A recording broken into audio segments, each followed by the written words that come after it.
grotesque art, I mean, sick is not the word. perverse pastimes, and devious taste. These people are nasty.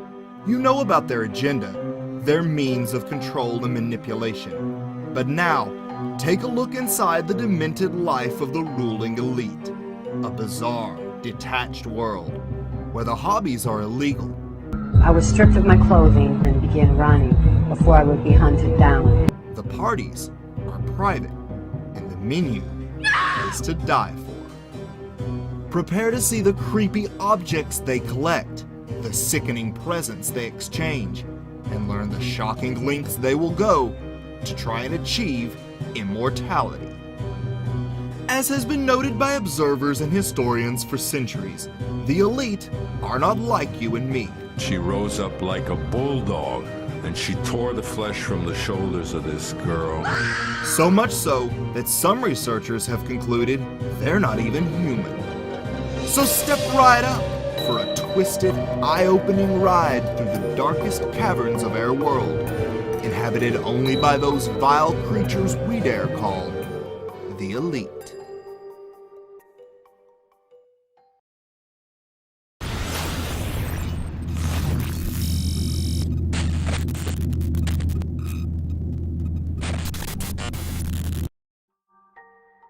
The ruling so-called elite certainly view themselves as a race apart. But who are they? Typically, the elite come from certain ancient bloodlines. Researcher Fritz Springmeier identified 13 such bloodlines in his book, Bloodlines of the Illuminati. The elite are obsessed with genealogy, many tracing their bloodlines back thousands of years to ancient Sumer and Babylonia. These are the people at the top of the pyramid who fund both sides of wars, spark revolutions, make presidents their puppets, and they are weird. Not just eccentric or odd, but totally inhumanly strange and evil. A common distinguishing theme among elite circles is an inversion of everything. Good is bad, ugliness is beauty, and pain is pleasure. Think of the Addams family and their affinity for death and torture.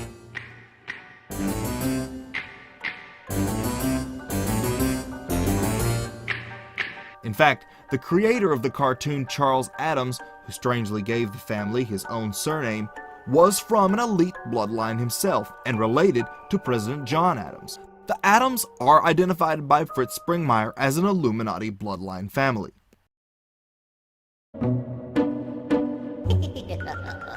Given the wealth and status typical of an elite family, one might expect an Illuminati heir to have the perfect childhood.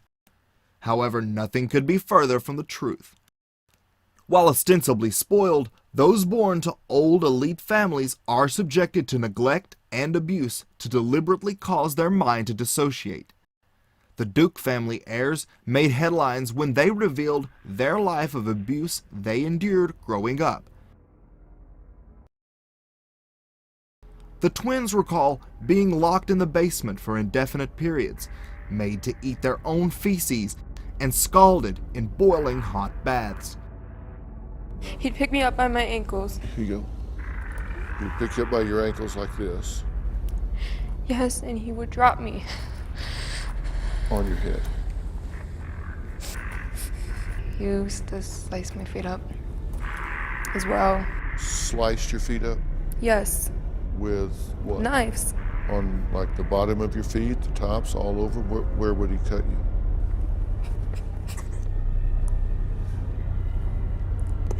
Everywhere. I didn't care. What other forms of abuse did these people perpetrate? We know you've been hit. We know you've been sliced with a knife. We know you've been fed your own excrement. We know you've been locked up. There's things I do know, but I don't really want to talk about them. There's some things I don't think people should know. Do you get what I mean?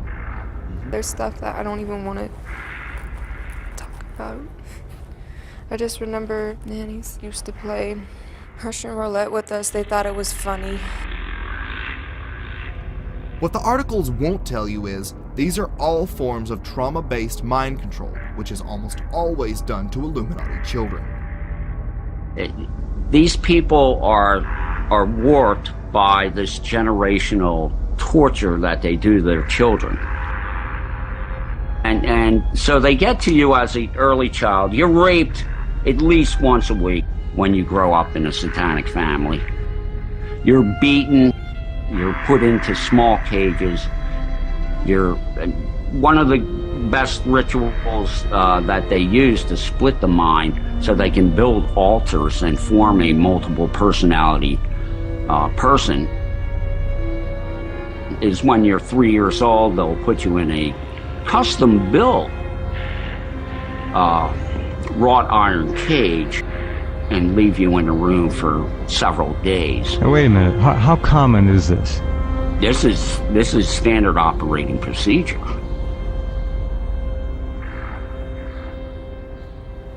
Generational child abuse has been passed down in their families for hundreds of years. As always, they have the power to never even be questioned. In 2014, an heir to the Illuminati DuPont family confessed to raping his 3-year-old daughter, but was only sentenced to probation because the judge felt he, quote, would not fare well in prison. He's been convicted. I mean, he pled guilty to 4th-degree rape of a child under the age of, 3 and younger, and yet he is on probation. Okay, and the defense lawyer, the court, felt that he shouldn't be sent there because he isn't going to do very well because he's a rapist, and rapists in prison usually have a really hard time, and he didn't want him to have a really hard time, I suppose. And the defense lawyer said that the judge got it right. And they certainly could protect him. They just put him in solitary confinement. Well, here's the thing. I mean, even if there are all kinds of rapists, once they are found guilty or they plead guilty, they're supposed to go to prison, not have probation, where they're free to find other little children to rape. Just outrageous. Infants to rape. I mean, like under the age of 3, toddlers to rape. That's really what we're talking about here. But you don't want to send somebody to prison because they might not do well. I mean, you know, seriously. What that does is reinforces behavior like this guy, like DuPont, that they don't really have to pay the consequences that normal humans do just because they're wealthy. It is the most, I can see people around the world just laughing at our justice system. I mean, spitting at our justice system because we let this happen. This is not just rape. This is a form of ritual abuse that is done within old, so-called elite families. Children raised in an Illuminati family are taught not to feel compassion and to believe that empathy is weakness. There is something about their genetics which has deleted empathy. It's deleted the ability to feel the consequences for others of your actions. Because if I have empathy, feelings for how you will feel from my actions, then there is an immediate limit on my actions. I'm not going to do something to you because I have empathy with how it will make you feel. Delete that, there are no limits. They are sometimes forced to participate in the abuse or sacrifice of animals to further break down their mind. You will torture them. You will make them watch animals and children being sacrificed as a form of incredible trauma. You'll find out their greatest fear and you'll make them experience it over and over again to break them mentally and emotionally. Being raised in a secret world of horrors leads the children to develop into socially inept, psychopathic adults.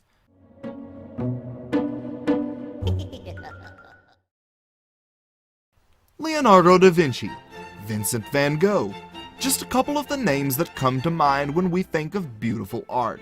And of course, the aristocracy is sponsoring today's generation of talented, inspirational artists. Wrong. While the elite do keep masterful works of art hidden away in their private collections, the art they truly fawn over is not really what most would even consider art.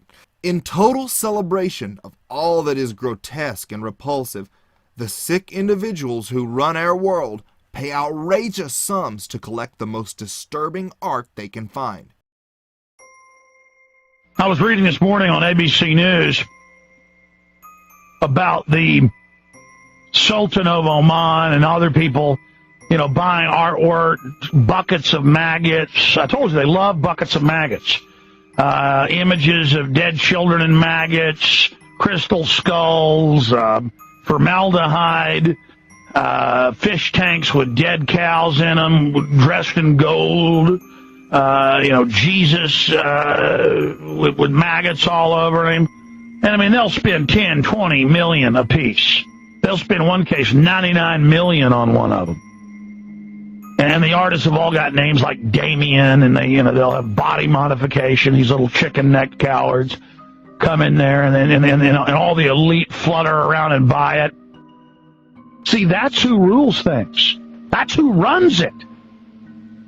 Imagine having a jar of maggots covering some rotten flesh, or images of their favorites are dead babies covered in maggots, but because of laws, it'll be a fake baby covered in maggots. And it's just, all these elite homes, let's go to the room where it really shows who we are. And that to them, it's so beautiful. Images of demons eating babies. Images of maggots covering everything. Maggots, cans of human feces for millions of dollars a piece. And they'll tell you, they write about it. They say, well, we buy $99 million, maggot buckets because it shows our adoration for the maggots in death. It is worship of the maggots. These are, if I had to describe the New World Order, they are maggot worshipers. And I don't just say that. I mean, they really are maggot worshipers. That's their works of art. You see, this is just the front of it. The maggots, the dead kids, the golden calves covered in maggots and crap. This is what they're into. They are the rotten flesh maggot cult. And to them, stinking flesh, rotten death, piles of blood, vomit, bile is beautiful. It's gorgeous to them. Whereas a normal person recoils. A normal person loves a gorgeous vista, the ocean, a sunset, a beautiful woman, or a man could admire, a athlete or a singer. No, that's not what to them, high culture is murder, death, children begging for their lives, howls of pain.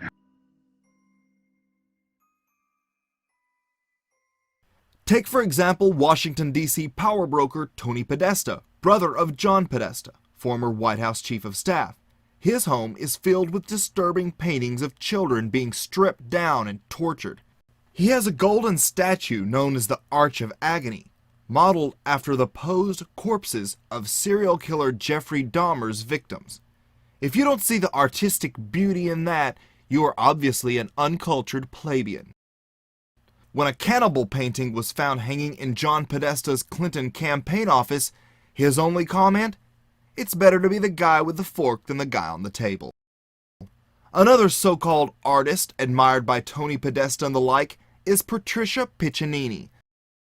This woman creates realistic sculptures of absolutely grotesque, lifelike monsters and repulsive human hybrid creatures, often depicted clutching children in disturbing poses.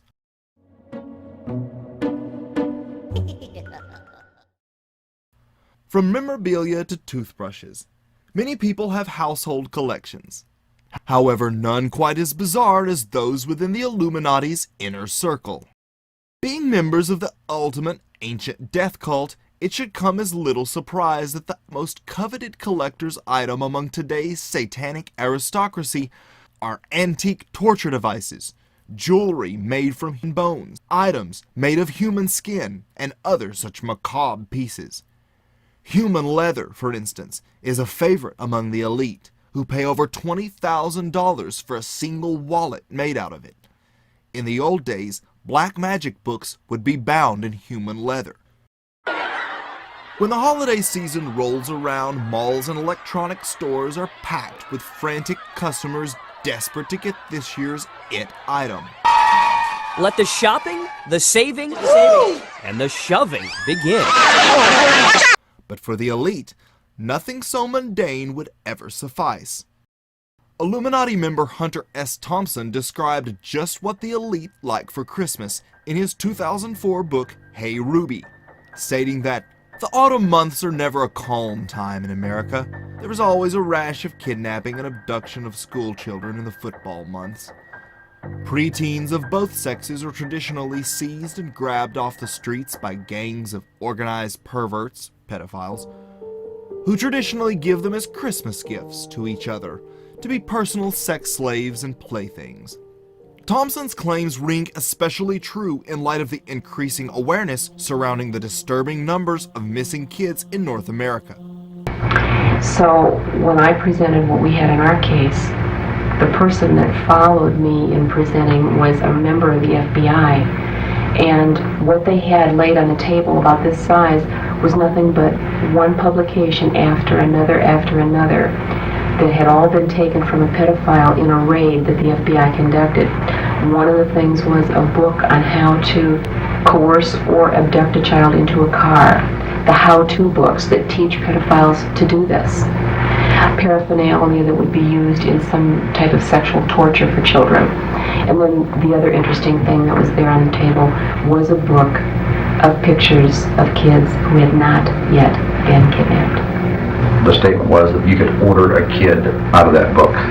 And the interesting thing is that from time to time when we do hear of reports of children being photographed either on a playground and or walking to and from school or just whatever, in many cases there is an abduction attempt on the same child up to 3 weeks, a month, or 2 months later.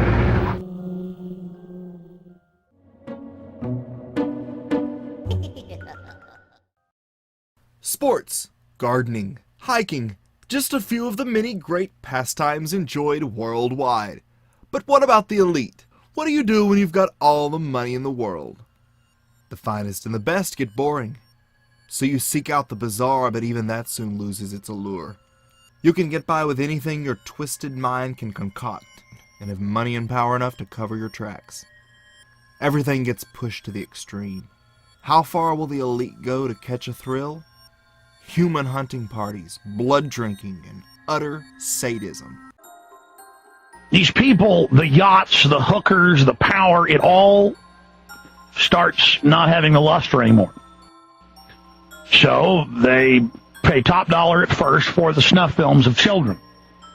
Big in Europe, big in Russia, just incredible evil. And so that's the thrill. They get a fiendish thrill out of watching others suffer.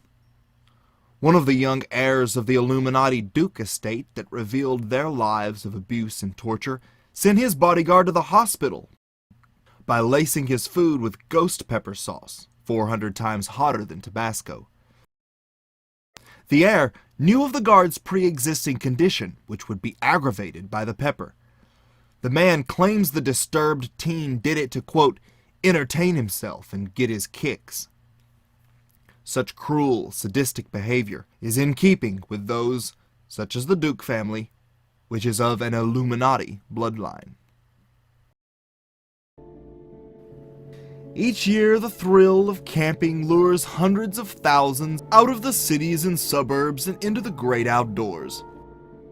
And while the elite are no exception, you can be sure it isn't marshmallows getting roasted around their campfire. Each July, bankers, politicians, entertainment moguls, and Illuminati kingpins gather inside a 2,700-acre elite compound nestled in Northern California, known as the Bohemian Grove. For over 128 years, world leaders have descended on the giant redwood grove and brought with them a flurry of speculation. You've got all these CIA directors, attorney generals, vice presidents, presidents. Going to the Grove. You have the former German chancellor, Helmut Schmidt. He says, we have our own druidic groves in Germany. But my favorite place to go, and he calls it druidic, is Northern California. Groves have held a sacred place in the lore of Druids for centuries. This mysterious order of Celtic priests have performed both human and animal sacrifice in their groves in ancient England. And historically, similar orders, Romans, Greeks, Scandinavians, also all considered groves to be sacred spaces. Almost immediately, bizarre whisperings began to circulate about something dark and occult going on deep within the grove's tightly secured perimeter. The rumors entailed sinister stories of men in black robes and a giant 40-foot stone owl to which something or someone was being sacrificed. The unworldly reports were all proven true when radio show host Alex Jones infiltrated and filmed the notorious cremation of care ritual. Grove members claim this to merely be a mock human sacrifice, but many researchers insist real human sacrifices take place as well. We shall read the sign. Midsummer sets us free. You shall burn me once again.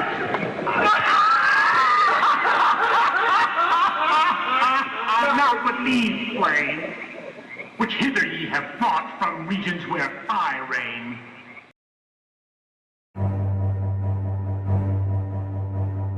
Avid hunters pay large sums to go on hunting parties for wild game, but for the elite class, there's no animal quite as thrilling to hunt as mankind himself. These human hunts are known in elite circles as the most dangerous game.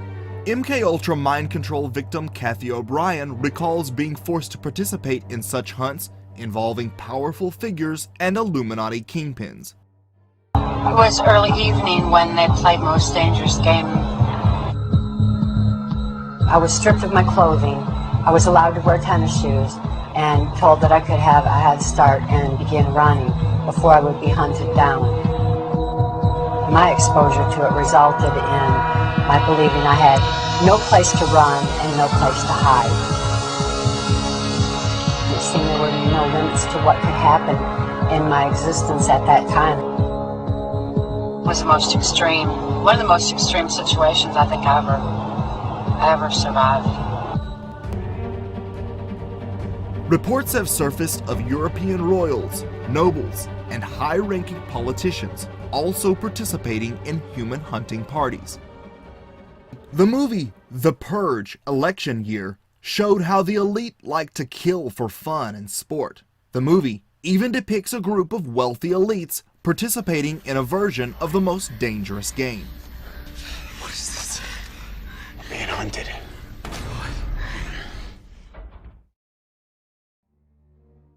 After a long day of hunting down terrified captives, there's no better way for the elite to relax than with a nice, fresh drink of human blood. The most sought-after high among the elite comes from an extremely rare, yellowish-brown drug obtained by sacrificing a terrified victim and using a hypodermic needle to extract a substance known as adrenochrome from the base of the neck, or in lesser effect by drinking the blood of the sacrificed person. Where'd you get this? Never mind, it's absolutely pure. What kind of monster client have you hooked up with this time? Satanism freak. I think there's only one source for this stuff. The adrenaline gland from a living human body. I know. The guy didn't have any cash to pay me. He offered me human blood, said it would take me higher than I'd ever been in my life. Thought he was kidding. So I told him I'd just as soon have an ounce or so of pure adrenochrome. Many Illuminati elite are addicted to the extreme high of human adrenaline, secreted at the height of terror. I've talked to a lot of Satanists who've told me common themes about what goes on in these rituals. And one of the things that they do is when they're sacrificing somebody, the people with invisible light, the Satanists and the bloodlines, they'll drink the blood because when the terror reaches a certain point in the ritual, a certain adrenaline goes in the blood, which gives these people a high. I mean, sick is not the word. Cannibalism is another particularly enjoyed practice among the elite, often done in a ritualistic nature.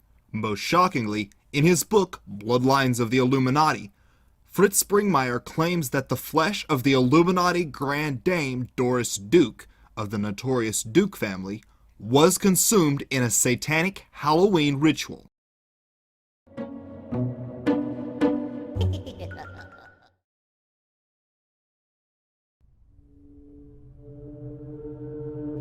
what differentiates the elite bloodline from everyone else? Long ago in the ancient cultures to which they trace their heritage, the ancestors of today's hidden rulers pledged themselves and their future generations to the dark force that opposes humanity. Call it Satan, archons, or whatever, and that energy still lives on through their descendants to this day. As one begins to study the lives of the elite, a common denominator is always their allegiance to Luciferian doctrine. It is the key tenet of the Illuminati. Of course, even the owl is a symbol of ancient mystery Babylon. The owl was worshipped by the ancient Egyptians and by the Babylonians. And it's interesting to me that many of the members of the Bohemian Grove have in their homes, as I understand it, small figurines of owls. And I believe they actually worship those owls as a symbol of the deity, the great goddess of Babylon. They believe themselves to be the sons and daughters of the fallen one, Lucifer. Here's the way they look at it. Here's their metaphor. Adam and Eve were held prisoner in the Garden of Eden by an unjust, cruel, and vindictive God. Lucifer, through his agent Satan, set man free from this garden by giving him the gift of intellect. Through the use of intellect, man will conquer the earth, will conquer nature, and will himself become God. It's taught in every Masonic temple in this land. Every secret brotherhood, every secret society, every mystical temple, every occult organization teaches the Luciferian philosophy. Satanic serial killer David Berkowitz said, "Satanists are not ignorant peasants or semi-literate natives.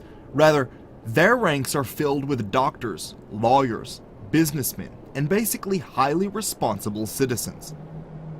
The elite are obsessed with the likes of Aleister Crowley and engage in the disgusting rituals he prescribed, which includes the consumption of bodily fluids and child sacrifice." Now, a lot of these bloodlines are Satanist. In fact, the major ones are all Satanists. And by that I mean they are into human sacrifice, human blood drinking, and all that other stuff, sacrifice of children. And it's been going on way back. And people have no problem with the fact that it was going, oh yeah, those ancients used to do that, and the Aztecs and all that stuff. But they can't expand that perception of the possible that it's still going on. It is massively going on. The fact is it was openly going on then it became unacceptable to the population in general, and it's gone on secretly ever since. These rituals are increasingly being done in public on a scale not seen since the days of Stonehenge. The opening of a tunnel in Switzerland was the scene of a bizarre ritualistic performance, featuring none other than the satanic goat Baphomet.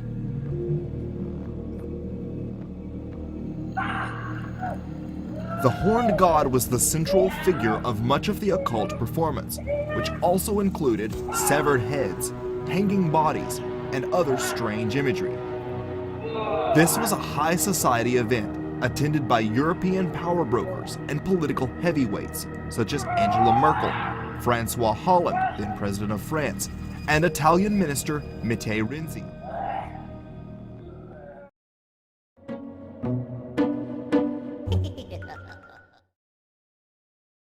The elite puppet masters are obsessed with extending their earthly existence by any means necessary.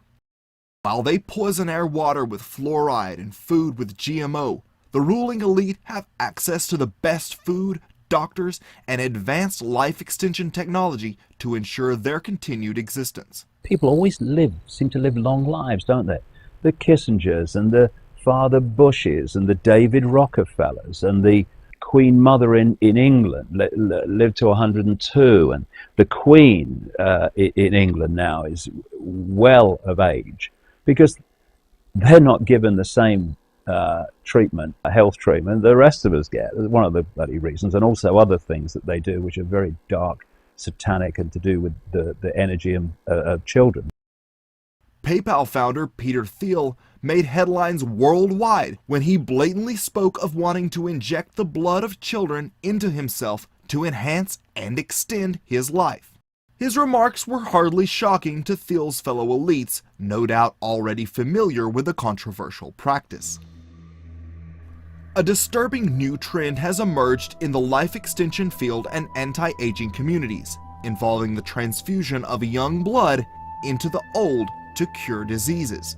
But could the practice have any validity? Studies show after 3 weeks of receiving young blood transfusions, old and previously slow mice were perkier, ran faster, and actually grew new brain cells. At a conference in San Diego, Sakura Minomi said her team had seen a rejuvenation effect on the brains of old mice. If studies such as this are now being presented, you can bet the elite have had this information for quite some time. And we wonder why so many people go missing. In fact, the Queen's mother is reported to have had several whole-body blood transfusions, supposedly up to one a month at one point, and the Queen likely receives them herself. It was the Queen Mother who lived a century, who admittedly got whole-body blood transfusions from young people on a monthly basis. In fact, they've been trying to suppress it, but some evidence shows the Queen of England is routinely getting blood transfusions. A lot of rock stars get them. In fact, this is getting so widespread, there are even fancy medical clinics in Austin, Texas, where I live, where you can get blood transfusions, and they even privately advertise the fact that you can get the blood of the young. Elites have been known to use the life force of humans for centuries. Countess Elizabeth Bathory is a classic example. Obsessed with preserving her appearance, she regularly killed and drained young servants to bathe in their blood. Elizabeth's obsession with her fading youth manifested itself in bizarre ways. According to evidence given at her trial, witnesses claimed that Elizabeth cannibalized her servant girls. At one point, and we have the testimony of several witnesses, she got angry at one of her maids and she rose up like a bulldog, it says in this document, and she tore the flesh from the shoulders of this girl and bit her breasts. She may have eaten young women's flesh in an attempt to incorporate their youth within her. Somehow in her mind, apparently, she thought if she ingested parts of these girls, maybe she could acquire some of their youthful beauty. She credited the blood of youth as having a rejuvenating and anti-aging effect. And she may not have been wrong. Today, we see Kim Kardashian using her own blood for a high-end anti-wrinkle facial. But this is likely done with the blood of the young as well, given its known regenerative properties. But when an elite's health situation is more urgent, they turn to replacing their failing organs, and you better believe they're not waiting around on a donor list. The elite travel to private hospitals to have whatever they need replaced with organs obtained through what is known as the red market, where such illicit biological commodities are bought and sold. But what good is healthy young organs and advanced life extension technology if you can still be killed in a nuclear attack or civil unrest? Not to worry, the elite have all that worked out as well.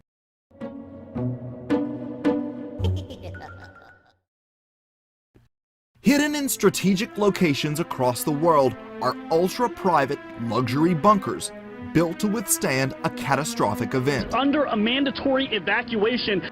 Violent protests are running street battles. The elite have expansive underground facilities designed to withstand almost every conceivable scenario, where they plan to wait out the destruction of civilization. Some of these bunkers and bases could hold thousands more, but the elite will only allow enough extras needed to serve them. Theorists believe these bunkers and bases are part of an underground network, connected via tunnels. Many Illuminati researchers believe such a base is hidden beneath or near the Denver airport. The mysterious airport has long drawn suspicion from investigators and observers alike due to its strangely over-budget cost, frightening statues, and macabre apocalyptic murals. It's 25 miles from Denver. That's 19 miles farther away than old Stapleton Airport, which seemed to be just fine. And they didn't just lay down runways and build terminals. They've got enough fiber optic cables to cover a city. A fueling system that's much bigger than any airport would ever need. Underground tunnels you can drive trucks through. And it just happens to be in the middle of a big, flat, vacant piece of land that's twice the size of Manhattan. Uber elite anticipate living it out down in luxurious bunkers, imagining the suffering taking place above them. It appears that these are not mere psychopaths, but inhumanly evil, parasitic creatures who want only enough of us around to feed off of. They have no feelings, no compassion, no regard for any living thing that cannot further their agenda. Instead of using their collective wealth and power to propel humanity forward, they contemplate how they can create situations or major events, such as a terrorist attack or war, that would be lucrative for them. These people are not only evil, they are inhuman. They have no feelings, no compassion, no regard whatsoever for anyone or anything that does not further their agenda. We are disposable containers to them. We are nothing more than useless eaters. They would not hesitate for a minute to kill us if we stand in the way of their goals. Regardless of what you see on TV or what they portray themselves like, this is who they are. They organize events like Pearl Harbor, 9/11, and financial crises from which they profit immensely. Their favorite is war. Our only useful purpose to them is to work for them, pay our debts to them, buy their goods and services, and fight their wars. Other than that, we are of no use to them. They are completely obsessed with money and power. They are motivated by immeasurable greed with a constant lust for more. They have no interest whatsoever in making life better for us. Everything has to benefit them at our expense. Sometime in the future, humanity will look back and shake its head, wondering how we ever allowed ourselves to be sheep for these pathetic, spineless vermin.